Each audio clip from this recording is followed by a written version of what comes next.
Aruba nos llega en la parte final, lo único Icons dona tremendo presentación y más que claro, nós também para orar aqui com Efraim Mambi, na único tá manager de Icons, com hermano, tremendo prestação de Icons, me sabe, você dá hacia público, louco total, como sinti?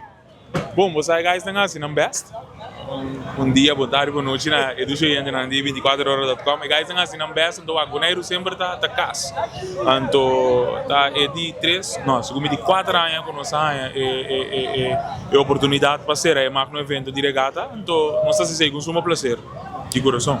De caso aqui, a também tá é primeiro viagem quando me com Budi, tá a Bini apresentar internacional junto com o Bosso, com Budi tá feito de Icons.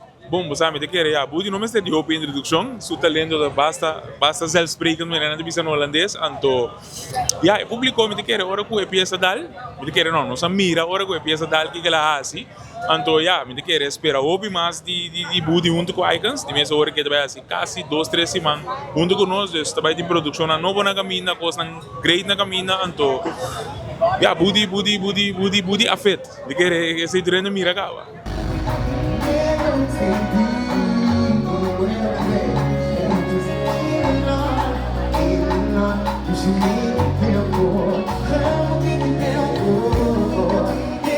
Icons, sa visitar Aruba 2024 ainda? Sim, Icons está na Aruba dia 28 de dezembro 2024. Icons Jayon, então, coisa grande que dependendo para flyer e coisa muito super great.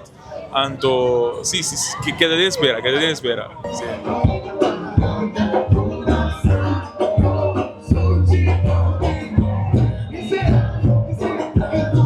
Bom, ABC, thanks pelo lobby support. Nós temos lá os 3 lunas de ano, então, a trobe 2024, braçar 2024 e na com música, bom vibração, então, danke ABC, então, nós temos conta que sustém, então, vamos para hope ano mais, hope cosduche mais, hope música mais, I can stay.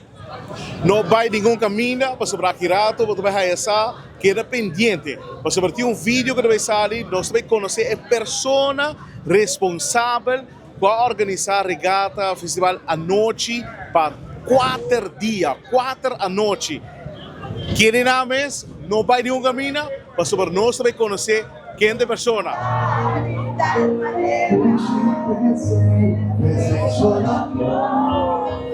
Sacola vai.